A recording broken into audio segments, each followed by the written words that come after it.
ہم نے یہ پڑھا تھا کہ جعل الخلیل معجمہ مرتباً حسب مخارج الحروف مبتدئا بالحلق۔ امام خلیل نے جو اپنی معجم یعنی ڈکشنری مرتب کی ہے جس کا نام کتاب العین ہے، اور یہ پہلی مکمل ڈکشنری ہے جس کو باقاعدہ لغت کی ترتیب پہ مرتب کیا گیا تھا 2 صدی ہجری میں۔ اس سے پہلے تاریخ عربی میں کوئی ایسی مثال نہیں ملتی اور نہ ہی معاجم کے حوالے سے کسی کے پاس کوئی نالج تھا۔ یہ وہ پہلے شخص تھے جنہوں نے اس ترتیب پر لغت کو مرتب کیا، اور انہوں نے ایک ڈکشنری لکھی اور اس کی جو ترتیب ہے وہ حسب حروف الحلق، حروف حلقی کے حساب سے کی۔ تو یہ وہ بات کر رہا ہے، اور اس میں بھی انہوں نے حمزہ جو ہے ان کے خیال سے یہ تھا کہ وہ اقصی حلق سے ادا ہوتا ہے، اس کو چھوڑ دیا، اور پھر اس کے بعد آ جاتا ہے واو یا اور الف، ٹھیک ہے جی، یعنی واو یا اور الف لین، اور ان کے ساتھ حمزہ، تو اس کو انہوں نے احرف جوف کا نام دیا۔ تو انہوں نے حمزہ سے جو ہے یعنی عین سے جو ہے وہ اپنی اس ڈکشنری کا آغاز کیا۔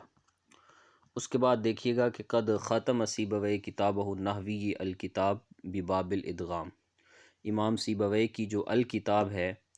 اس کو انہوں نے باب الادغام پہ اس کو ختم کیا ہے۔ اسی طرح قد خصص ابن جنی کتابہ سر صناعت الاعراب للدراست الصوتیہ، ابن جنی نے جو کتاب لکھی ہے سر صناعت الاعراب،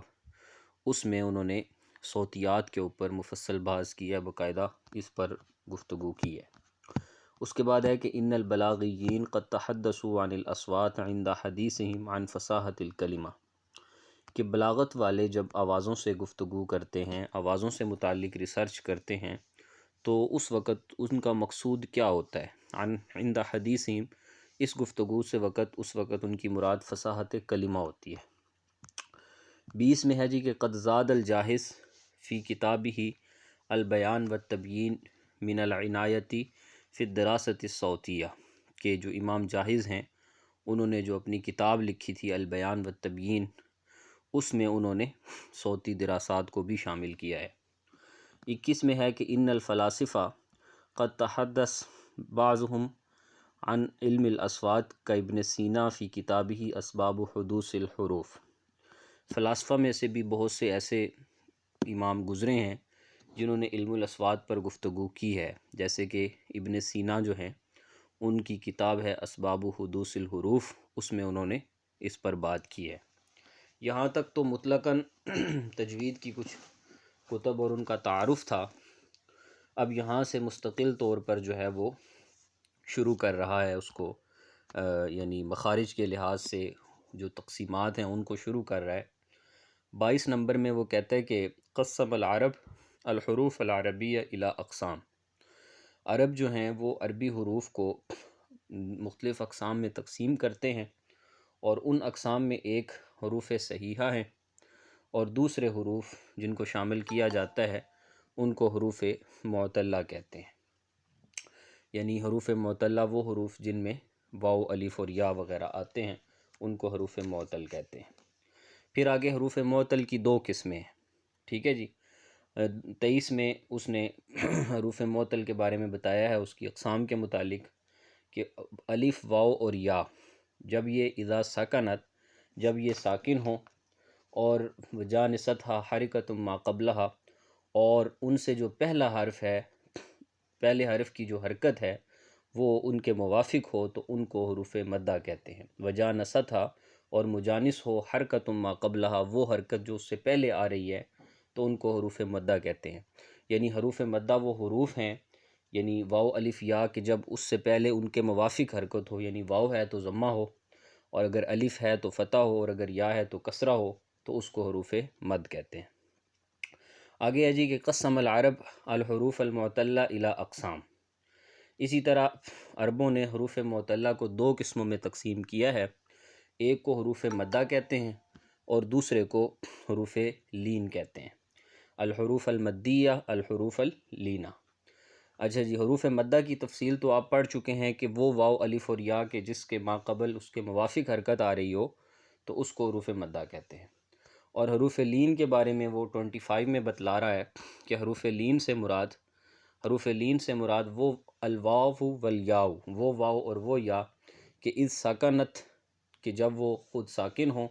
اور بعد غیر ما یجانسها او کانت متحرکہ، کہ اس سے ما قبل حرکت جو ہے وہ ما یجانسها، غیر ما یجانسها، وہ ان کے مجانس نہ ہو، ان کے موافق نہ ہو، او کانت متحرکہ، یا یہ خود بذات خود یہ متحرک ہوں، تو دونوں صورتوں کے اندر ان کو حروف لین کہا جاتا ہے۔ یعنی واو اور یا کہ جب اس سے ما قبل ان کے مخالف حرکت، یعنی کہ واو اور یا کی مخالف حرکت سے مراد فتح آ جاتا ہے،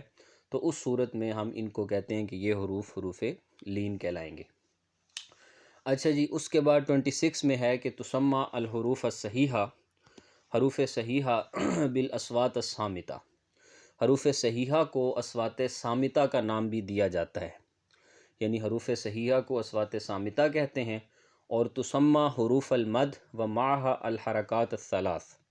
حروف مدہ جن کو ابھی آپ نے پڑھا کہ واو الف اور یا اور ان کے ساتھ 3 حرکات یعنی ضمہ فتح اور کسرہ، ان کو اصوات الصائتہ کہتے ہیں، انہیں صامتہ کہتے ہیں اور ان کو صائتہ کہتے ہیں۔ اور یسمى حروف اللین، اور جو حروف لین ہیں جو ابھی ہم نے واو اور یا کو پڑھا، تو ان کو بالاصوات، ان کو شبہ الصائتہ کہتے ہیں۔ ہر ایک کی تعریف آگے آ رہی ہے مستقل طور پر۔ یہ آپ سمجھیں کہ جو حروف صحیحہ ہیں ان کو اصوات صامتہ کہتے ہیں، اور جو حروف مدہ ہیں ان کو اصوات صائتہ کہتے ہیں، اور جو حروف لین ہیں ان کو شبہ الصائت کہتے ہیں۔ آگے 29 میں وہ بتلا رہا ہے، صامت کی تعریف کر رہا ہے کہ صامت کیا ہے۔ الحرف وہ والا حرف کہ الذی ینحبس الہوا فی اثناء النطق به فی ایت منطقۃ من مناطق النطق انحباسا کلیا او جزئیا، کہ وہ حرف کہ الذی ینحبس الہوا، کہ جس کی ادائیگی کے وقت فی اثناء النطق، جس کی ادائیگی کے وقت ینحبس الہوا، ہوا رک جائے، بھی فی ای منطقۃ من مناطق النطق، جو بولنے کے مختلف مناطق ہیں جہاں سے، یعنی وہ جو مخارج جہاں سے ہم حروف کو ادا کرتے ہیں، تو جب ہم سینے سے زور لگا کے اس لفظ کو ادا کرنے کی کوشش کرتے ہیں تو اس وقت آواز جو ہے وہ کچھ لمحوں کے لیے انحباساً کلیاً مکمل طور پہ ایک بار رکے، یا جزوی طور پر رکے کہ ہلکا سا رک کر پھر وہ حرف ہم اس کو ادا کریں، تو اس کو کہتے ہیں کہ یہ صامت ہے۔ ٹھیک ہے جی، جیسے با، تا، تا، اب ہم یہاں پر جب اس کو ادا کرتے ہیں تو اس وقت ہمیں محسوس ہوتا ہے کہ آواز پہلے ہلکی سی رکتی ہے اور اس کے بعد پھر وہ حرف کیا ہو جاتا ہے، ادا ہو جاتا ہے، تو اس کو کہتے ہیں صامت۔ صائت کسے کہتے ہیں؟ 30 میں وہ بتلا رہا ہے کہ صائت جو ہے الحرف الذی ینطلق معه الہوا انطلاقا تاما بحیث لا یعوقه عائق فی ای منطقۃ من مناطق النطق یسمى الصائت، کہ وہ حرف کہ الذی ینطلق معه الہوا، کہ جب ہم اس کو ادا کریں تو ادا کرنے وقت جو ہوا ہے وہ رکے نہ بلکہ وہ آسانی کے ساتھ جو ہے وہ آواز فوراً سے نکل جائے، ادا ہو جائے، اور اس طور پر کہ لا یعوقہ عائق، ٹھیک ہے جی، کہ وہاں پر کوئی روکنے والا یعنی عائق نہ ہو، کوئی رکاوٹ وہاں پہ موجود نہ ہو، فی ای منطقۃ من المناطق، کہ مخارج میں سے کسی بھی مخرج کے ہاں کہیں پر بھی کوئی رکاوٹ موجود نہ ہو، تو یسمى الصائت، تو اس کو ہم کیا کہتے ہیں؟ اس کو ہم صائت کہتے ہیں۔ یعنی جس کو ادا کرتے وقت آپ کی جو آواز ہے، اس کا جو یعنی بہاؤ ہے وہ ایک لمحے کے لیے بھی نہیں رکتا، بلکہ وہ فوراً سے آپ اس کو جو ہے وہ ادا کر دیتے ہیں، تو اس کو کہتے ہیں کہ یہ صائت ہے۔ آگے دیکھیے گا جی 31 میں وہ شبہ الصائت کی تعریف کر رہا ہے کہ شبہ الصائت کسے کہتے ہیں۔ الحرف الذی لا ینحبس معه الہوا لا جزئیا ولا کلیا ولا ینطلق انطلاقا تاما، وہ حرف کہ الذی لا ینحبس معه الہوا، کہ جس کو ادا کرتے وقت کہ اب ہوا جو ہے وہ نہ گزر سکے، لا جزئیا ولا کلیا، نہ تو مکمل طور پہ اور نہ ہی جزوی طور پہ۔ اچھا، ایک تو یہ ہو گیا، اب یہاں سے یہ اشباہ پیدا ہو رہا تھا کہ اگر ہوا رک رہی ہے، وہاں سے فوراً نہیں گزر رہی، تو اس کا مطلب ہے کہ یہ صائت ہوگا، تو لیکن اس نے آگے اس کی وضاحت کر دی کہ ولا ینطلق انطلاقا تاما،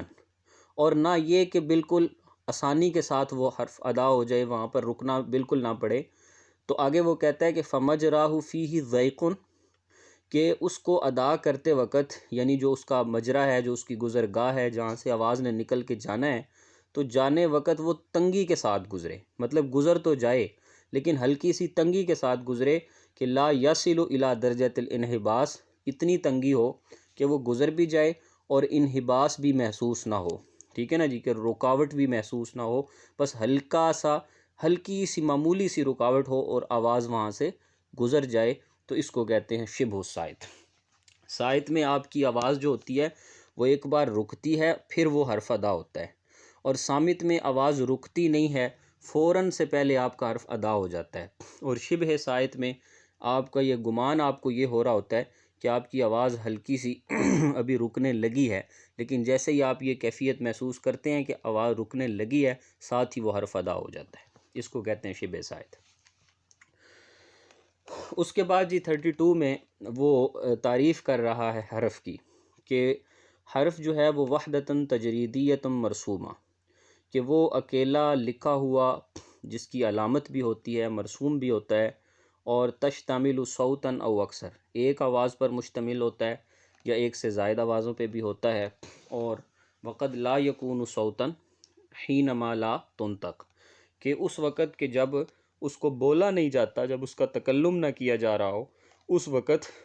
وہ صوت نہیں ہوتا، تو اس کو ہم یسمى الحرف، اس کو ہم حرف کہتے ہیں، ٹھیک ہے جی۔ جیسے کہ الف ہے تو جب ہم اس کو بول نہیں رہے ہوتے تو اس وقت وہ آواز ہم اس کو شمار نہیں کر رہے ہوتے، ہم اس کو علامت تو شمار کر رہے ہوتے ہیں لیکن ہم اس کو صوت شمار نہیں کر رہے ہوتے، تو اس کو کہتے ہیں جی حرف۔ آگے دیکھیے 33 میں وہ کہتا ہے کہ صوت پھر کیا ہے؟ حرف تو سمجھ میں آ گیا کہ وہ اکیلا لکھا ہوا، علامت لگی ہوئی، وہ اکیلا کہ جو ایک یا ایک سے زائد آوازوں پہ مشتمل ہو،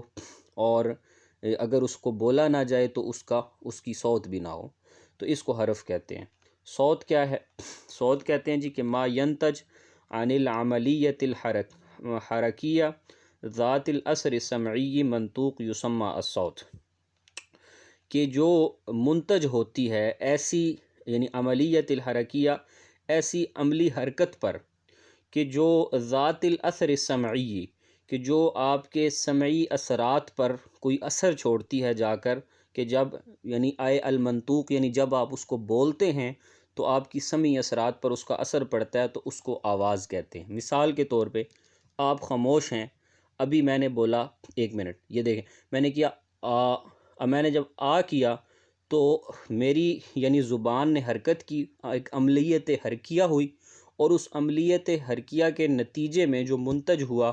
وہ آپ کی جو سماعت ہے،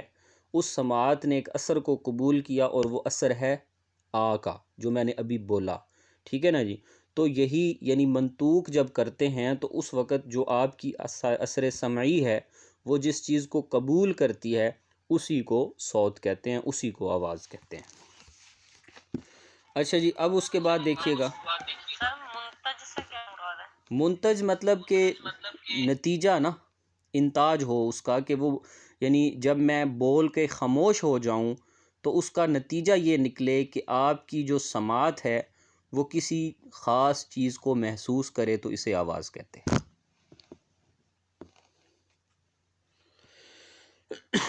جی آگے دیکھیے گا 34 میں ہے کہ یمر الصوت بمراحل ثلاث، آواز جو ہے وہ 3 مراحل سے گزر کر آواز بنتی ہے، کہ لیحدث الصوت، کہ جب وہ آواز بنتی ہے، یا آپ اسے اگر دوسری عبارت سے کہیں تو یوں کہیں گے کہ ہناک ثلاثۃ عوامل، 3 عوامل ہیں، یعتمد علیہ الصوت فی تکوینی، آواز کے بننے میں ان مراحل پر اعتماد کیا جاتا ہے، اور ان مراحل میں سے پہلا مرحلہ ہے التنفس، سانس، المسمات بالزفیر، یعنی جب آپ سانس لیتے ہیں اور آپ سانس کو زور لگا کے ایسے مثلاً کرتے ہیں، ایسے کر کے جب سانس کو ہم اندر ہوا کو کھینچتے ہیں اور پھر ہم اس کو جب باہر نکالتے ہیں اندر سے زور دے کے، تو اس کو کہتے ہیں التنفس، سانس، ٹھیک ہے جی۔ یہ پہلی چیز ہے، آواز کے بننے کا پہلا مرحلہ ہے التنفس، جس کو ہم الزفیر بھی کہتے ہیں۔ دوسرا مرحلہ وہ کہہ رہا ہے کہ اسی طرح فی تکوینی ہی، یعنی اس کے بننے میں ان مراحل میں سے دوسرا مرحلہ ہے الوتران الصوتیان۔ وتران الصوتیان اللہ رب العزت کی طرف سے،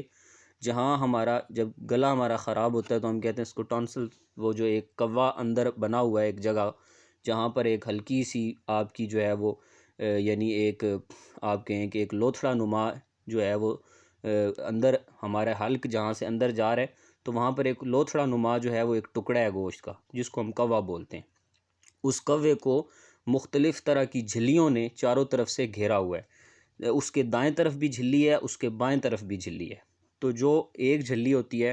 اس کو الوتر الصوتی کہتے ہیں، اور اسی طرح جو دوسری جھلی ہے اس کو بھی الوتر الصوتی کہتے ہیں۔ یہی وہ جھلی، یہی وہ آلہ ہے جو کہ آواز بناتا ہے۔ اب جب ہم پیٹ سے اپنا سانس کھینچ کر اوپر منہ کی طرف لاتے ہیں تو اس وقت تک اس میں آواز نہیں ہوتی۔ جب وہ وتر صوتی کے ساتھ ٹکرا جاتی ہے، یعنی اس کوے سے گزر کے اوپر کو آتی ہے سانس، تو اس میں آواز پیدا ہو جاتی ہے۔ اللہ نے ایسا آلہ فٹ کیا ہے جس کو ہم الوتر الصوتی کہتے ہیں، اور وہ دونوں طرف ہے، یعنی کوے کی دائیں سائیڈ بھی ہے اور بائیں سائیڈ بھی ہے۔ تو جب ان دونوں سے آواز آپ کی جو ہے وہ اس میں سے یہ آپ کے جو ہے نا ڈرین ہو کے باہر نکلتی ہے، تو پھر وہ ایک جو ہے وہ آواز بن جاتی ہے۔ تو یہ دوسرا مرحلہ ہے، ٹھیک ہے جی۔ اس کے بعد 36 میں آ جائیں۔ 36 میں وہ کہہ رہا ہے کہ انہی مراحل میں سے مراحل میں ثلاثت مراحل یا تمیز والی صوت فی تکوینی، تیسرا مرحلہ ہے حجرات رنین، ٹھیک ہے۔ حجرت رنین کا مطلب حجر کہتے ہیں پتھر کو، اور رنانا یرنن ترنینن، یا اسی طریقے سے اس کو رنون سے بھی لے سکتے ہیں، بمعنی اس کا ہوتا ہے راگ بننا، سر کا نکلنا۔ تو یعنی اب جب ہم نے اپنے تنفس کو اس وتر صوتی میں سے گزارا ہے تو ہماری اس میں آواز پیدا ہو گئی ہے۔ جب ہم اس کو اپنے منہ سے ہونٹوں کے ذریعے باہر نکال رہے ہیں تو اس میں سے جو خاص ایک مطلب راگ بن گیا، ایک یعنی آواز بن گئی ہے کہ جو سماعت سے ٹکرائے گی تو اثر سمیع کو پیدا کرے گی، تو اسی کو تعبیر کیا ہے حجر رنین سے، بجنے والے پتھر سے۔ یعنی پہلے وہ سانس تھا، وتر صوتی سے ٹکرایا تو اس میں آواز پیدا ہوئی۔ اب اس آواز کا اظہار کیا ہے کہ جس طرح جب دھوبی اپنا کپڑا مارتا ہے نا پتھر کے اوپر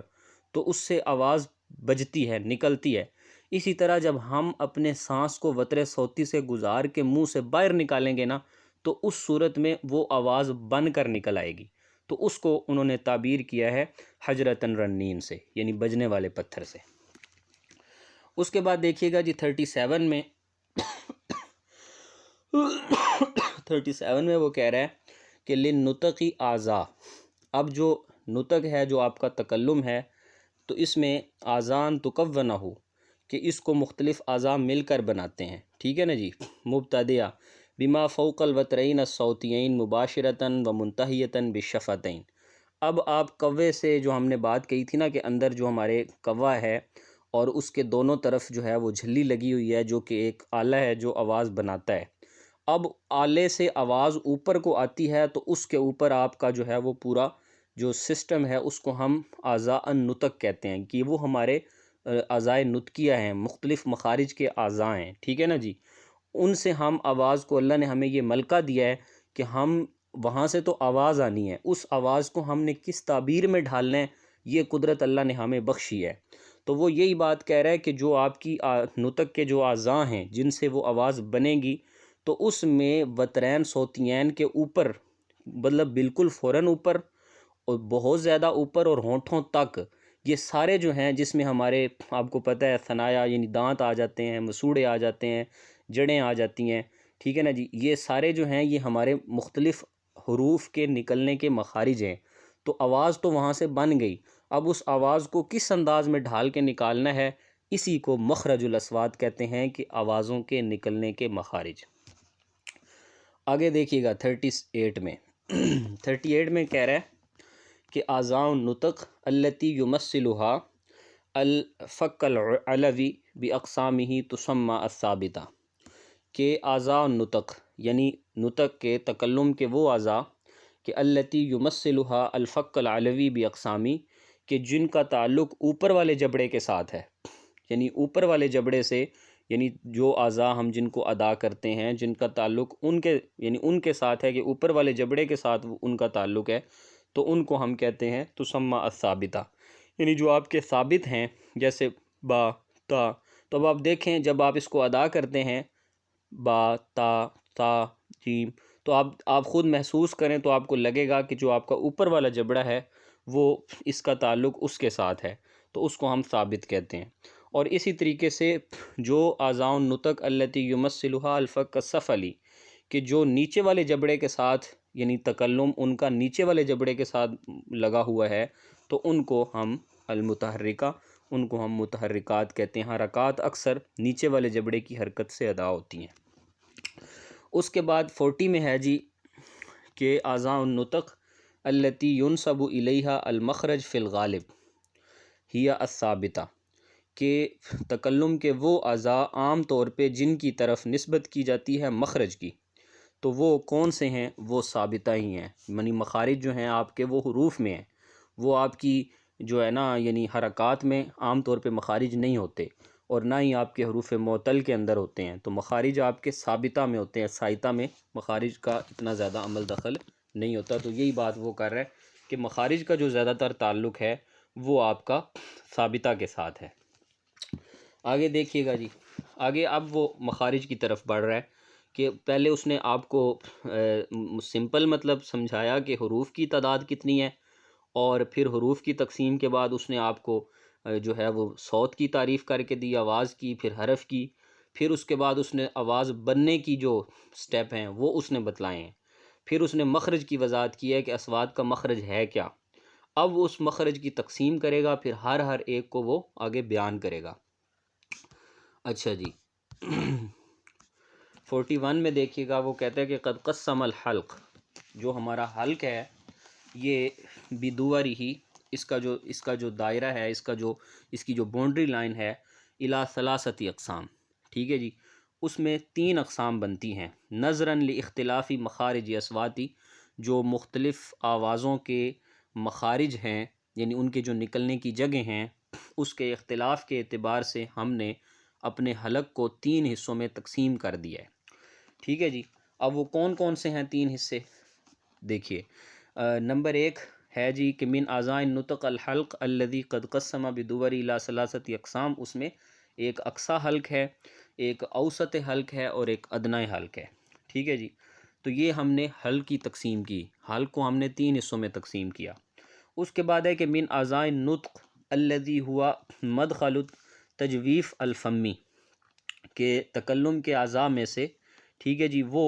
کہ جو ہوا مدخل التجفیف الفمی، ٹھیک ہے جی، تجویف یہ جوف سے ہے، یعنی اندر والی سائڈ، اور فم منہ کو کہتے ہیں، یعنی منہ کے اندر والا جو آپ کا حصہ ہے اس کو آپ کہیں گے تجویف الفمی، ٹھیک ہے جی، کہ بولنے کے اعضاء میں سے جو آپ کا تجویف الفمی ہے، یعنی منہ کے جو اندر والا حصہ ہے، یعنی منہ کے اندر جب آپ یعنی اندر دیکھیں نا، تو جیسے ہی ہونٹ ہمارے ختم ہوتے ہیں اور ہمارا جبڑا شروع ہوتا ہے، تو اس وقت اوپر کی طرف جو تھوڑا سا خالی حصہ ہے اس کو ہم کہیں گے اللحات، ٹھیک ہے نا جی، یعنی منہ کی طرف والا جو آپ کا خالی حصہ ہے اس کو آپ اللحات سے تعبیر کرتے ہیں۔ اس کے بعد آ جاتا ہے جی کہ من اعضاء النطق الذي هو الجزء لین من الفک الاعلی، اسی طرح جو آپ کے اعضاء تکلم ہیں اس میں جو آپ کا یعنی اوپر والے جو جبڑا ہے اس کا جو جزء لین ہے، اس کا جو نرم حصہ ہے اوپر والے جبڑے کا، اس کو آپ یعنی الطبق کہتے ہیں، اوپر والا جو جبڑا ہے اس کا جو نرم حصہ ہے اس کو آپ طبق کہتے ہیں، اور اسی طرح جو خالی حصہ ہوتا ہے اس کو آپ لحات کہتے ہیں۔ آگے ہے جی کہ من اعضاء النطق الذي هو الجزء الصلب من الفک الاعلی وفی وسطہ الغار۔ اچھا جی، تکلم کے اعضاء میں سے جو آپ کا اوپر والا جبڑا ہے اس کا جو جزء صلب ہے، جو اس کا سخت والا حصہ ہے، اور وفی وسطہ،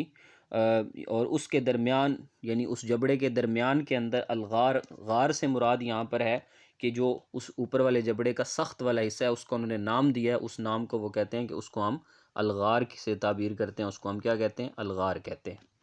اچھا جی 46 میں ہے کہ من اعضاء النطق الذي يحتوي على الاجزاء المتعرجہ المجاورہ لأصول الاسنان اللثہ، کہ اسی طرح تکلم کے اعضاء میں سے جو مشتمل ہیں مختلف اجزاء پر، یعنی المتعرجہ، یعنی المتعرجہ کہتے ہیں داڑھوں کو، ٹھیک ہے نا جی، یعنی متعرج کہتے ہیں جبڑوں کو، جو آپ کے جو یعنی دونوں طرف والی جو آپ کی، یعنی ان کو داڑھ بھی ہم کہہ ہی سکتے ہیں ظاہر ہے، تو وہ کہہ رہا ہے کہ جو مشتمل ہیں یعنی جو آپ کے المتعرجہ المجاورہ لأصول الاسنان، دانتوں کی جڑوں کے جو، یعنی 7 دانتوں کی جڑوں پر جو مشتمل آپ کا حصہ ہے، اس سے جتنے آپ کے اعضاء جو یعنی جو حروف ادا ہوتے ہیں، تو اس کو ہم کیا کہتے ہیں؟ اللثہ، یعنی مسوڑے، ٹھیک ہے نا جی، یعنی مسوڑے اپنا کردار ادا کرتے ہیں، جن حروف کی ادائیگی میں مسوڑے اپنا کردار ادا کرتے ہیں، اور اس میں دانتوں کا بھی عمل دخل ہوتا ہے، جاڑوں کا بھی عمل دخل ہوتا ہے، تو اس کو انہوں نے اللثات کے نام سے تعبیر کیا ہے۔ اس کے بعد 47 میں ہے کہ من اعضاء النطق المتحرکہ اللسان، ٹھیک ہے جی،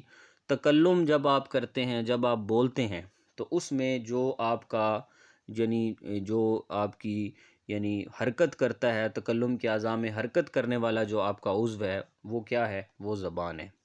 اور اسی طرح جو اعضاء نطق میں سے جو متحرک ہوں، اس میں آپ کے الاسنان السفلی، نیچے والے دانت ہیں، جب آپ دیکھ لیں جتنے بھی حروف ہیں، مثلا ذا،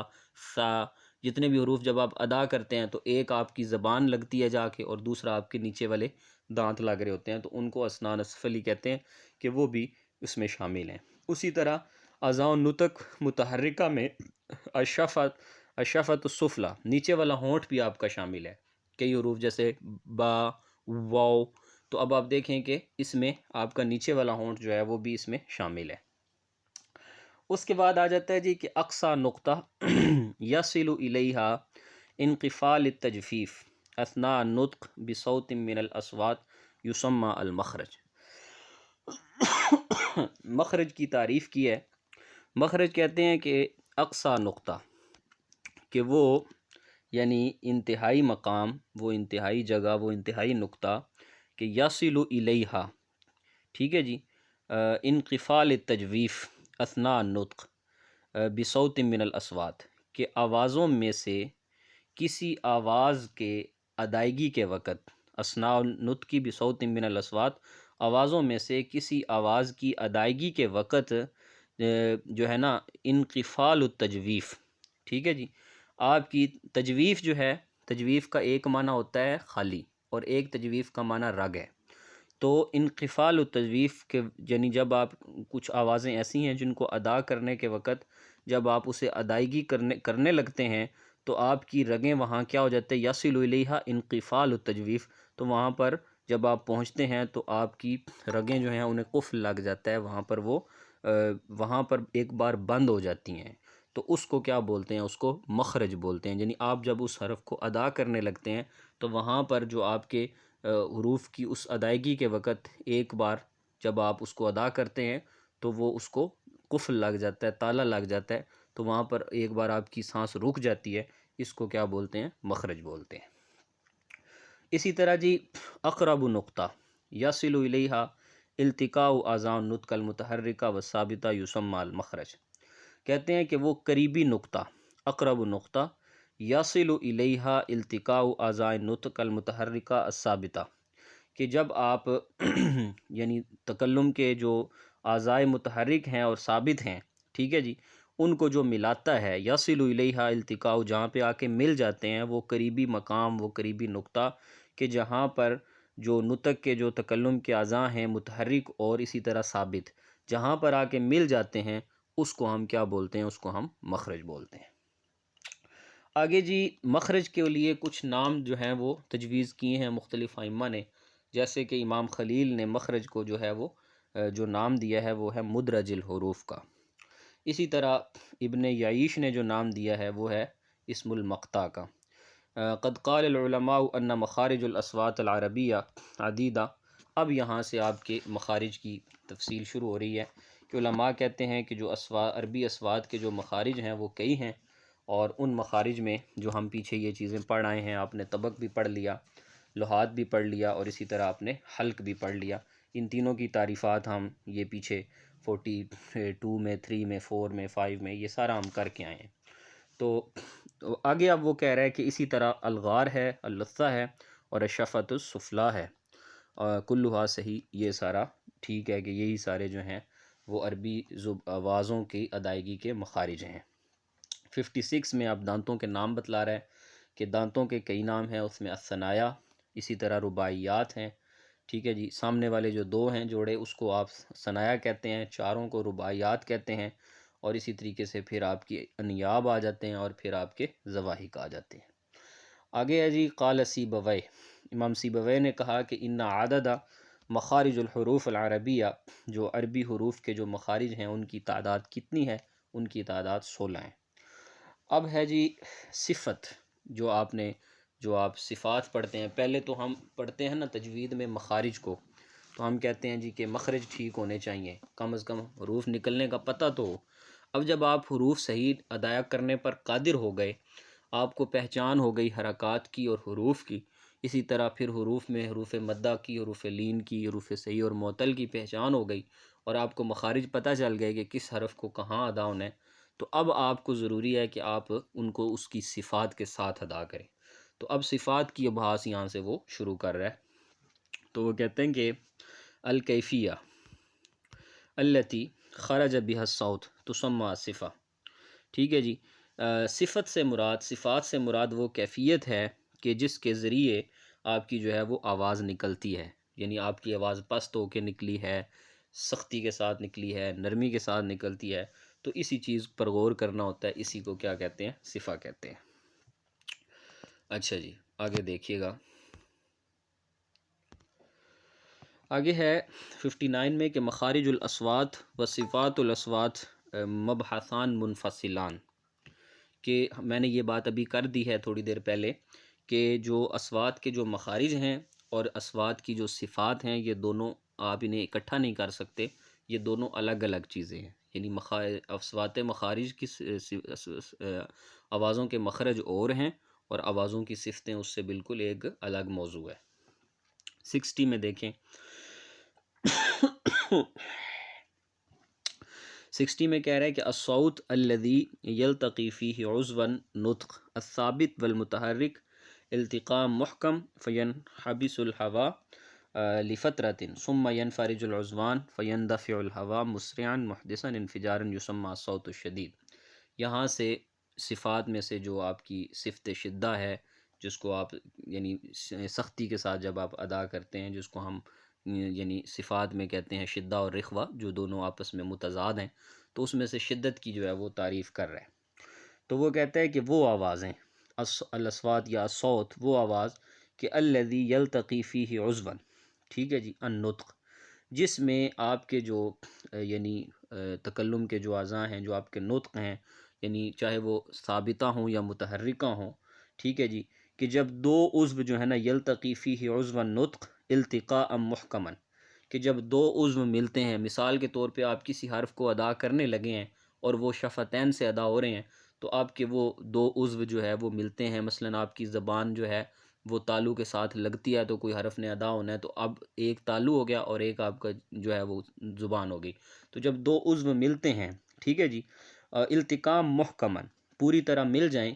فینحبس الہوا لفترۃ، اور پھر جب آپ اس کو ادا کرنے لگے تو آواز جو ہے وہ آپ کی ایک لمحے کے لیے رک جائے، ٹھہر جائے اس میں ہوا، ثم ینفرج العضوان،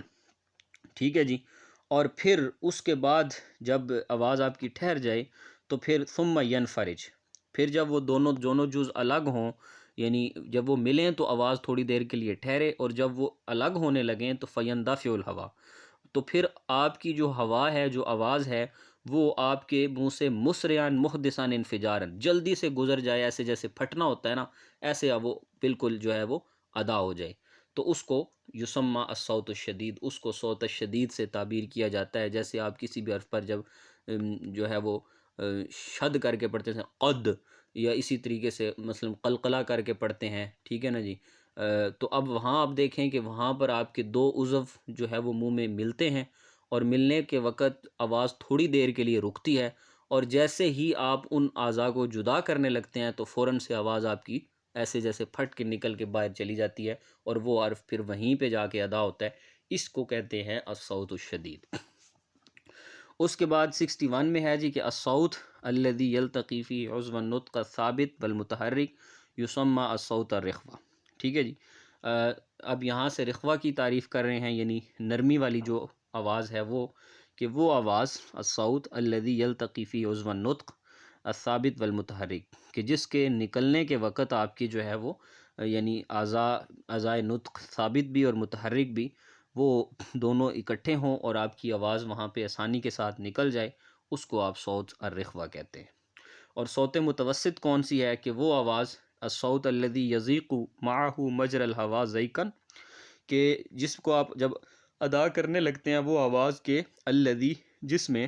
یضیق معہ مجرى الہوا، ٹھیک ہے جی، کہ جب آپ اسے ادا کرنے لگیں تو آپ کی جو ہوا جو تنفس سے آپ نے کھینچی ہے اسے باہر لانا چاہتے ہیں، تو وہ آپ کی تنگی کے ساتھ جو ہے، جو اس کے نکلنے کی جگہ ہے مجرى الہوا ہے، وہاں پر تنگی کے ساتھ جو ہے وہ نکلنے کے لیے آئے، لیکن ضیقاً، لیکن لا یصل الی درجۃ یکون لہ احتکاکا، ٹھیک ہے جی، لیکن وہ تنگی اتنی زیادہ اس درجے کی نہ ہو کہ وہ آواز وہاں رک کی جائے، اس کا احتکاک ہو جائے، اتنی تنگی نہ ہو، تو اس کو کہتے ہیں الصوت المتوسط۔ یعنی صوت الشدید میں یہ تھا کہ آواز ایک لمحے کے لیے آپ کی رک جاتی ہے، اور رک جانے کے بعد پھر دوبارہ سے آپ جو ہے وہ آپ کی آواز ادا انفجار مسرعاً متحدثاً انفجاراً سے ادا ہوتی ہے۔ اور رخوہ میں یہ ہے کہ دو ملتے جاتے ہیں عضو تو ساتھ ہی وہ حرف ادا ہو جاتا ہے، اور متوسط میں یہ ہے کہ آواز جب آپ کے دو عضو ملتے ہیں تو آواز ہلکا سا رکتی ہے، جیسے کہ شبہ السائت میں ہوا تھا کہ آپ یہ سمجھتے ہیں کہ شاید رکے گی لیکن رکتی نہیں ہے، اور وہ حرف وہاں پہ فوراً ہی ادا ہو جاتا ہے، اس کو کہتے ہیں الصوت المتوسط۔ اس کے بعد ہے جی کہ ان بعض العلماء یسمون الصوت المتوسط، بعض علماء نے صوت متوسط کو کہا ہے کہ لا شدید ولا رخوہ، کہ جو سخت بھی نہیں ہوتی اور نرم بھی نہیں ہوتی۔ آگے ہے جی جہر اور ہمس وغیرہ کے بارے میں بتائیں گے، الصوت المجہور اور الصوت المحموس، جس کو ہم جہر اور ہمس کہتے ہیں۔ الصوت التی یہتز معہ الوتران الصوتیان،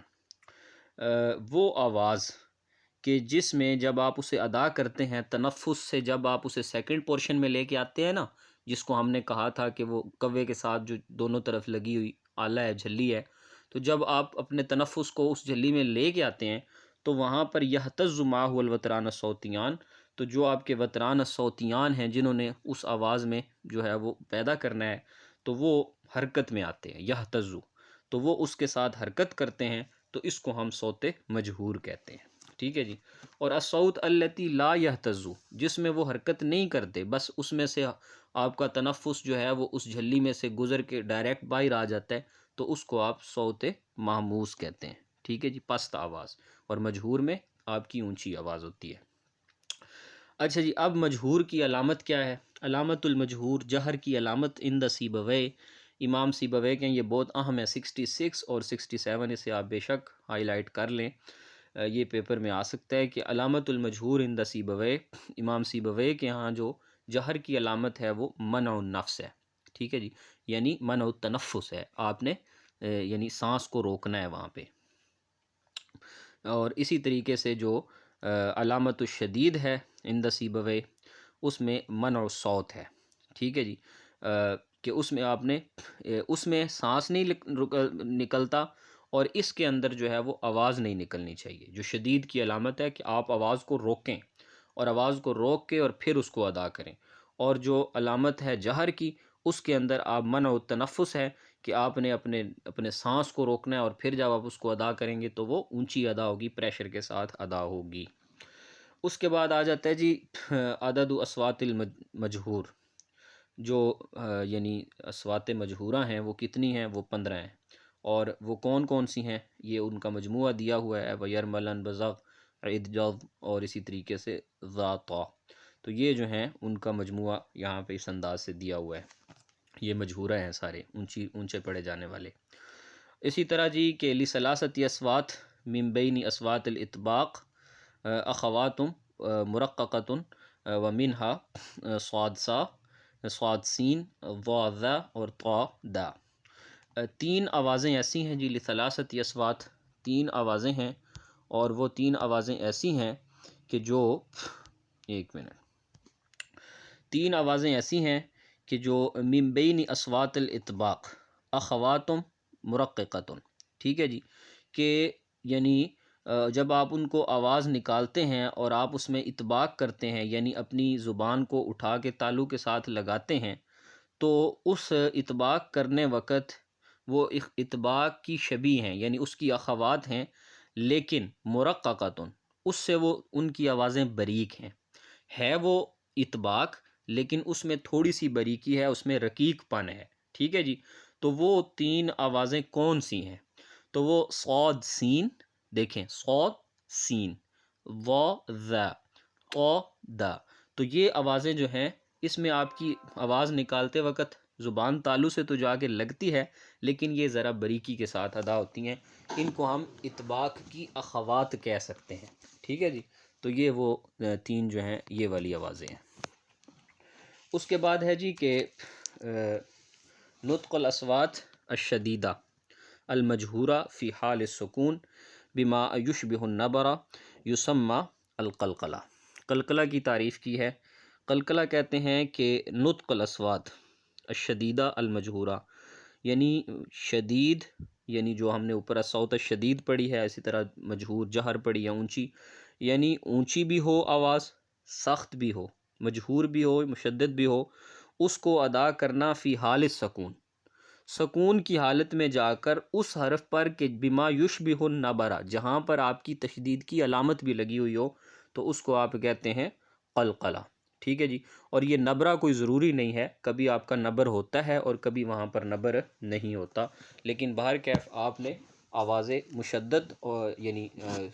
شدید کو، اور اسی طریقے سے آپ کی جو آواز جہر ہے اس کو آپ نے ادا کرنا ہوتا ہے حالت سکون میں رکھ کے، یعنی جیسے آپ جب آپ قلقلہ کرتے ہیں، جیسے قل قل، تو اب وہاں پر آپ کی گویا کہ ایک بار آواز آپ کی جا کے لگے گی اور بیک آئے گی اور آپ کو سنائی دے گی، تو پھر وہ قلقلہ جو ہے وہ ادا ہوگا۔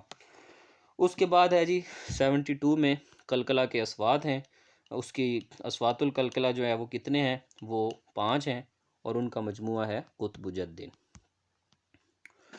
اس کے بعد آ جاتے ہیں اصوات الصفیر، یعنی سیٹی والی آوازیں جو ہیں، اصوات صفیر، حروف صفیریہ جن کو ہم کہتے ہیں، اور وہ 3 ہیں، اور اس کے اندر جو ہے وہ آپ کی صاد، صاد سین اور زائے۔ اصوات الغنہ، غنہ کی جو آوازیں ہیں، غنہ کے جو حروف ہیں وہ 2 ہیں، اور وہ ہے نون اور میم۔ اس کے بعد جی الصوت الذی ینتشر فی الفم، وہ آواز جو منہ میں پھیل جاتی ہے، انتشار ہو جاتا ہے اس کا منہ میں، اس کو ہم صوت المتفشی کہتے ہیں، پھیلنے والی آواز کہتے ہیں۔ اور 76 میں ہے الصوت التی تخرج من جرائی فتح الفم، ٹھیک ہے جی، فتحا متسعا بحیث یخرج الہوا بحریہ، تسمى الاصوات الصائتہ۔ اصوات صائتہ کی جامع معنی تعریف کر رہا ہے کہ اصوات صائتہ کی تعریف کیا ہوگی؟ اصوات صائتہ سے مراد وہ اصوات ہیں کہ جب آپ ان کو ادا کرتے ہیں تو اس وقت جو تخرج من جرائی فتح الفم، پورا منہ کھولنا پڑتا ہے، اور فتحاً متسعاً، صحیح والا، یعنی پورے منہ کو فل کشادگی کے ساتھ آپ نے کھولنا ہے، بحیث، اس حیثیت سے کہ یخرج الہوا بحریہ، کہ آپ کی ہوا جو ہے وہ آسانی کے ساتھ منہ سے باہر نکل جائے، کیونکہ ہم پیچھے پڑھ کر آئے ہیں کہ اصوات صائتہ جو ہے وہاں پر یعنی ہم نے پڑھا تھا کہ جو آپ کی تنفس ہوتا ہے جو آپ کا، تو وہ بالکل اس میں انحباس نہیں ہوتا، وہ غیر انحباس کے نکل جاتا ہے، ٹھیک ہے نا جی۔ اور جو جن میں انحباس ہوتا ہے وہ صامت ہوتے ہیں، اور جن میں انحباس نہیں ہوتا وہ صائد ہوتے ہیں۔ اس نے اسی بات کو مزید واضح کیا ہے کہ آپ کی جو آوازیں جو ہیں کہ جو اب آپ کا منہ پورا کھلے، جرائے فتح الفم ہو، ٹھیک ہے نا جی، اور فتحاً متسعاً ہو، وسیع والا فتح ہو، یعنی بڑا منہ کھولیں جس طرح، تو اس حیثیت سے کہ یخرج الہوا بحریہ، کہ آپ کی ہوا آسانی سے نکل جائے، آزادی سے نکل جائے، تو اس کو اصوات صائتہ کہتے ہیں۔ اس کے بعد ہے جی 77 میں کہ تنقسم الاصوات السائطہ الی عدت اقسام، سائطہ کی کئی اقسام ہیں اور وہ مختلف اعتبارات سے ہیں، وبی اعتبارات شتیٰ، جس میں اعتبارات کمیت ہے، اسی طرح جزء المرتفع من اللسان، ٹھیک ہے جی، زبان کا وہ جز جو اوپر کو اٹھا ہوا ہو، اور اسی طرح بے اعتباری سہولت النطق، تو یہ مختلف اعتبارات سے اصوات سائطہ کی کئی اقسام بنتی ہیں۔ اب وہ ہر ایک کی آگے تینوں کی مثالیں دے گا، اس میں آپ کا الف امالہ اور اسی طرح تفخیم کا الف، یہ چیزیں آ جاتی ہیں۔ 78 میں دیکھیں، یہاں سے الف امالہ کی تعریف کر رہے ہیں۔ الف امالہ کے الالف التی تنطق بین الالف الخالصہ و بین الیاء الخالصہ تسمى الف الامالہ۔ الف امالہ وہ الف ہوتا ہے کہ جب آپ اس کو پڑھتے ہیں تو وہ اس انداز سے پڑھا جاتا ہے کہ نہ تو وہ پورا الف لگتا ہے اور نہ وہ پوری یا لگتی ہے، ٹھیک ہے جی، تو اس کو ہم الف امالہ کہتے ہیں۔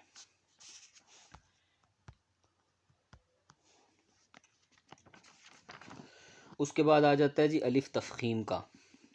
الالف التی تنطق بین الالف الخالصہ و بین الواو الخالصہ تسمى الف التخفیم، کہ وہ الف کہ جب آپ اس کو پڑھتے ہیں تو وہ نہ ہی پورا الف لگتا ہے اور نہ ہی پوری واو لگتی ہے، اس کو آپ کہتے ہیں الف تفخیم کا۔ اس کے بعد ہے جی الصوتان المتقاربان یکونانی، جو متقارب صوت ہوتی ہیں، یعنی وہ جو قریب کی آوازیں ہوتی ہیں، ہم جنس آوازیں ہیں، ان کو ہم متماثل بھی کہہ سکتے ہیں یعنی ہم مثل، متجانس بھی کہہ سکتے ہیں یعنی ہم جنس، اور متقارب بھی کہہ سکتے ہیں یعنی قریب المخرج، تو کلوا صحیح، یہ ساری باتیں درست ہیں۔ تنقسم الاصوات السائطہ، جو اصوات السائطہ ہیں آپ کی، وہ تقسیم ہوتی ہیں باعتبار الکمیہ۔ ہم پیچھے پڑھ کر آئے ہیں نا کہ کمیت جزء المرتفع الی اللسان، دو صورتیں ہو گئیں، اور تیسری صورت ہم نے اس میں پڑھی تھی بے اعتباری سہولت النطق، ٹھیک ہے جی، تو اب پہلی صورت تھی کمیت کی، تو اب کمیت کی وضاحت کر رہا ہے کہ جو اصوات سائطہ ہیں وہ کمیت کے لحاظ سے جو تقسیم ہوتی ہے ان کی، اس میں طویلہ یعنی ایک تو طویلہ ہوتا ہے، اور اسی طرح دوسرا ہے قصیرہ، یعنی جس کو ہم کہہ دیتے ہیں یعنی ہمارے حروف مد اور اسی طرح متحرکات میں جو چیزیں شامل ہوتی ہیں جن کو ہم قصیرہ کہتے ہیں، جیسے ہم نے اصوات سائطہ میں پڑھا بھی تھا۔ تو یہ پہلی قسم ہے کمیت کے لحاظ سے، ٹھیک ہے نا، اس میں آپ نے کمیت دیکھنی ہوتی ہے کہ کس کو کتنا ادا کرنا ہے۔ اور تنقسم الاصوات السائطہ باعتبار الجزء المرتفع من اللسان، زبان کے اوپر کے حصے کے لحاظ سے جب آپ یعنی اس کو ادا کر رہے ہوتے ہیں تو وہ اس کی جو تقسیم ہے اس میں متقدمہ، متاخرہ اور مرکزیہ، یعنی جس کو ہم ادنیٰ حلق، وسطی حلق، اقصی حلق کہتے ہیں، تو یہ وہ اس میں آ جاتا ہے۔ اور تنقسم الاصوات السائطہ باعتبار الکمیہ الی طویلہ، اوپر جو بات گزری ہے جس میں نے اشارہ بھی کیا کہ طویلہ جو ہے اس میں حروف مد آ جاتے ہیں، ٹھیک ہے جی، اور اسی طرح جو قصیرہ ہیں اس میں آپ کی حرکات آ جاتے ہیں، یعنی جس میں ضمہ، فتح، کسرہ وغیرہ حرکات اس میں آ جاتی ہیں۔ اور اصوات سائطہ جو بسہولت النطق ہیں، بے اعتباری سہولت النطق ہیں، جو وہ الی خفیفہ، ٹھیک ہے جی، یعنی بولنے کے لحاظ سے، تکلم کے لحاظ سے، جو آسانی کے لحاظ سے، یعنی جب آپ کہتے ہیں تو وہ تقسیم ہوتا ہے خفیفہ کی طرف، اور اس میں الف، وہ الف کہ وتتبعها الفتحہ، کہ جس سے الف کے یعنی کی مطابقت میں کیا آ رہا ہو، فتح آ رہا ہو، ٹھیک ہے جی، تو وہ اس کو آپ کہتے ہیں کہ یہ سہولت اصوات سائطہ میں سے بھی سہولت النطق ہے، ظاہر ہے الف بھی ہے اور اس کی مطابقت میں فتح بھی ہے، تو اس لیے وہ سہولت نطق ہو جائے گی، آسانی کے ساتھ وہ کیا ہو جائے گی، ادا ہو جائے گی۔ اس کے بعد پھر وہی حرف کی تعریف جو ہم پہلے کر آئے ہیں کہ وہ وحدت، وہ اکیلا لکھا ہوا مرسومہ کہ جو ایک یا ایک سے زائد آوازوں پر مشتمل ہو، اور کبھی تو جو ہے وہ یعنی جب آواز نہ ہو تو وہ جب اس کو تکلم نہ ہو تو پھر آواز بھی نہ ہو، اس کو حرف کہتے ہیں۔ آگے اشباع کی تعریف کر رہے جی، اشباع کسے کہتے ہیں 88 میں اشباع کہتے ہیں کہ نطق و اصوات الحرکات، ٹھیک ہے جی، کہ جو بولنا مختلف جو آپ کی حرکات ہیں ان کی اصوات، جیسے فتح، ضمہ، کسرہ، اور اسی طریقے سے بھی مد دی صوت بہا یسمى الاشباع، کہ ضمہ، فتح اور کسرہ کو آپ جب کا نطق کرتے ہیں اور مد کے ساتھ کرتے ہیں، ٹھیک ہے نا جی، کہ واو کو آپ ایک مد کی مقدار کھینچ دیتے ہیں، الف کو کھینچ دیتے ہیں، یا کو کھینچ دیتے ہیں، تو اس کو آپ کہیں گے اشباع، ٹھیک ہے جی۔ اور اسی طرح 89 میں ہے کہ نطق صوتی حرکتی الضمہ والکسرہ ببعض الصوت بها یسمى الاختلاس، کہتا ہے کہ یعنی صوتی یعنی حرکتی، ٹھیک ہے جی،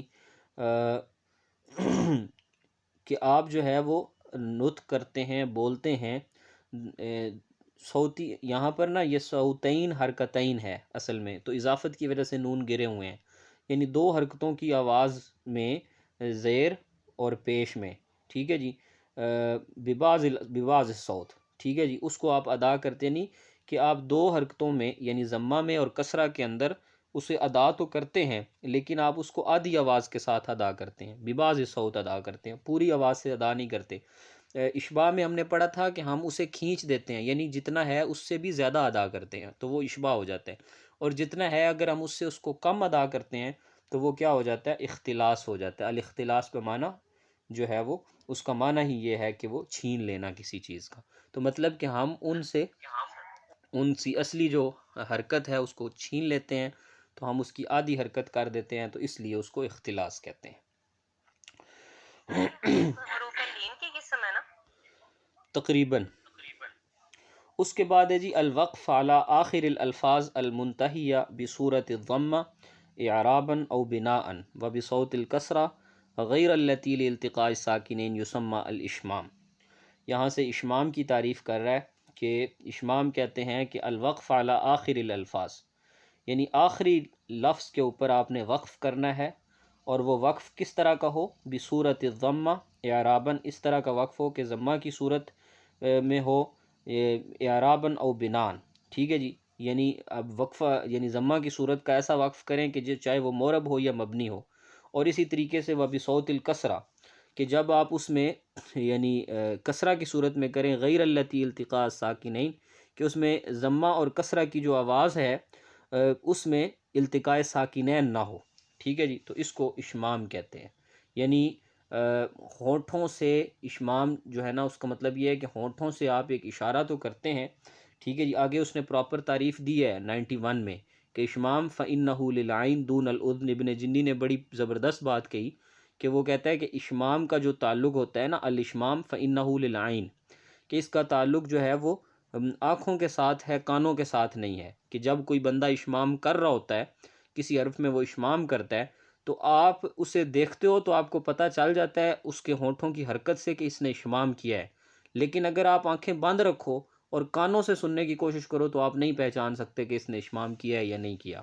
ٹھیک ہے جی۔ تو یہ اس نے تعریف کی۔ اب آپ پیچھے 90 کو دوبارہ دیکھیں کہ وہ یہ کہہ رہا ہے کہ الوقف علی آخر الالفاظ المنتہیہ بصورت الضمہ،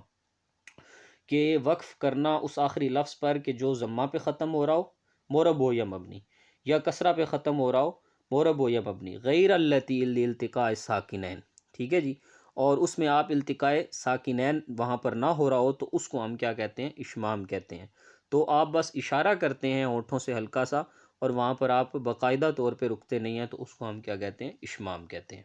تو یہی بات ابن جنی نے کہی کہ اما الاشمام فإنہ للعین، اشمام جو ہے وہ آنکھوں کے ساتھ ہے، دون الاذن، کانوں کے ساتھ نہیں ہے، لیکن روم الحرکہ یکاد یکون بہ متحرکن، کہ اس میں اتنا ضرور ہوگا کہ جب آپ اس کو کریں گے یعنی اشمام کو کریں گے تو اس وقت روم الحرکہ، ٹھیک ہے جی، یعنی حرکت کا کچھ حصہ، یعنی آئے بعض حصۃ الحرکہ، جو حرکت کا بعض حصہ ہے، یکاد یکون بہ متحرکن، ہلکا سا متحرک ظاہر ہوگا، ٹھیک ہے جی، ہلکا سا متحرک ظاہر ہوگا اور باقی وہ اکثر ساکن ظاہر ہوگا، تو یہ ابن جنی نے کہا تھا۔ اس کے بعد ہے جی ابن جنی نے یہ بھی کہا ہے کہ اذا تقارب الحرفان فی مخرجیہما قبح اجتماعہما ولا سیما حروف الحلق۔ وہ کہتا ہے کہ جب دو حرف، ٹھیک ہے جی، ان کا یعنی مخرج قریب ہو تو ان کا اجتماع جو ہے، ان کو اکٹھا کرنا، یہ قبیح ہے، یہ برا ہے، خاص طور پر حروف حلقی کے اندر تو آپ بالکل بھی ایسا نہیں کر سکتے، یہ بھی ابن جنی نے کہا ہے۔ اسی طرح ہے جی کہ قال ائمۃ العربیہ، عربی کے بعض ائمہ کہتے ہیں کہ تعرف عجمۃ الاسم بوجوہ منہا، تو آپ جب یعنی عربی یعنی اس میں عجمی اسم کو جب پہچانتے ہیں تو وہ کئی وجوہ سے پہچان سکتے ہیں. اس میں ان نقل ہے، ٹھیک ہے جی، کہ وہ نقل ہوا ہوگا، یا یہ کہ وہ عربی اوزان پہ پورا نہیں اتر رہا ہوگا، یا اس کے اول میں نون ہوگا پھر را ہوگا، تو آپ فوراً کہہ دیں گے کہ یہ عجمی ہے. کلوہا صحیح. اس کے بعد تجوید کی پھر تعریف اس نے کی ہے کہ تجوید کہتے ہیں تلاوت القرآن الکریم بعطاء کل حرف حقہ مخرجن و صفتاً و حرکتاً. تینوں باتیں آپ پڑھ چکے ہیں، مخرجن بھی پڑھ چکے ہیں، صفتاً بھی اور حرکتاً بھی، کہ ہر حرف کو اس کا حق دینا مخرج کے لحاظ سے، صفت اور حرکت کے لحاظ سے، تو یہ تجوید کہلاتا ہے. اس کے بعد ہے جی کہ الالف الساکنہ المفتوح ما قبلہا والواو الساکنہ المضموم ما قبلہا والیاء الساکنہ المکسور ما قبلہا یا الحروف الجوفیہ. حروف جوفیہ کون سے حروف ہیں؟ کہ وہ الف ساکن جس کا المفتوح ما قبلہ، جس کا ما جس سے پہلے فتح ہو، وہ واو ساکن جس سے پہلے ضمہ ہو، اور وہ یا ساکن جس سے پہلے کسرہ ہو، اس کو ہم حروف جوفیہ شمار کرتے ہیں. حروف حلقی کتنے ہیں؟ 6 ہیں. حروف شفوی کتنے ہیں؟ 4 ہیں. اور آگے پھر شدہ کی دوبارہ اس نے تعریف کی ہے کہ انحباس جریان الصوت عند النطق بالحرف لقوت الاعتماد علی المخرج یسمى شدہ. شدہ کہتے ہیں کہ انحباس، روکنا، جریان صوت، آواز کے جریان کو، آواز کے بہاؤ کو روک لینا، عند النطق بالحرف، ٹھیک ہے جی، کسی بھی حرف کے نطق کے وقت، کسی بھی حرف کے تکلم کے وقت، لقوت الاعتماد علی المخرج، مخرج پہ آپ کا مکمل اعتماد ہوتا ہے، آپ کو پتہ ہوتا ہے کہ اس مخرج میں ہم آواز کو روک سکتے ہیں، اور وہاں جب آپ اسے ادا کرنے لگتے ہیں تو آپ آواز کو مکمل طور پہ روک دیتے ہیں، اور اسی کا نام کیا ہے جی؟ اسی کا نام صفت شدہ ہے. اور اطباق کی تعریف اس نے کی ہے کہ الصاق جزء من اللسان، ٹھیک ہے، زبان کے ایک حصے کو آپ کہاں الصاق کرتے ہیں؟ اس کا حنک اعلیٰ کے ساتھ، ٹھیک ہے جی، اوپر کا جو حصہ ہے تالو کا، وہاں پر آپ اس کو جا کے لگا دیتے ہیں، تو یہ کیا کہلاتا ہے؟ یہ اطباق کہلاتا ہے. اس کے بعد ہے جی ما ہی اکبر صفہ لحرف شین. حرف شین کی جو سب سے بڑی صفت ہے وہ کیا ہے؟ شین کی صفت تشفی ہے، تفشی ہے، ہم نے پڑھا بھی ہے پیچھے. تفشی میں کیا ہوتا ہے کہ آواز منہ میں پھیل جاتی ہے، تو شین کی صفت جو ہے وہ تفشی ہے. اس کے بعد ہے جی 101 میں کہ قطع الصوت والسکوت علی آخر الکلمہ زمناً یتنفس فی القاری عادتاً بنیت استئناف ہوا الوقف. وقف کی تعریف کی ہے. وقف کیا ہے جی؟ کہ قطع الصوت والسکوت علی آخر الکلمہ. ایک تو آپ اس میں قطع صوت کرتے ہیں، آواز کو روک دیتے ہیں، توڑ دیتے ہیں، اور پھر آپ کیا کرتے ہیں کہ اس یعنی جس کلمے کو پڑھ رہے ہیں اس کے آخری کلمہ پر آپ کیا کرتے ہیں؟ جس لائن کو پڑھ رہے ہیں وہاں پہ آپ سکوت کرتے ہیں، رکتے ہیں، خاموشی کرتے ہیں، ہلکی سی خاموشی، زماناً ہلکی سی، اور وہ کتنی ہو کہ یتنفس فیہ القاری عادتاً، اتنی کہ جتنے میں عام طور پہ قاری سانس لے لیتا ہے اتنی ہو، اور پھر کہ بنیتن، اس نیت کے ساتھ کہ استیناف، کہ وہ ابھی استیناف کرے گا، اس کو کنٹینیو رکھے گا، آگے چلتا رہے گا، تو اس کو آپ کیا کہتے ہو؟ اس کو آپ وقف کہتے ہیں. وقف کی تعریف دوبارہ دیکھیں کہ آواز کو توڑنا، اور آخری کسی بھی آخری کلمہ پر اس قدر سکون کرنا، اتنے زمانے کا، اتنے ٹائم کا کہ جس میں عام طور پہ قاری ایک ہلکا سا سانس لے سکے، اس نیت سے کہ ابھی اس نے آگے مزید جاری رکھنا ہے، اس نے پڑھنا ہے، تو اس کو کیا کہتے ہیں؟ اس کو وقف کہتے ہیں. یہ جی آپ کا مکمل ہو گیا. اب کوئی سوال ہے تو پوچھ لیں.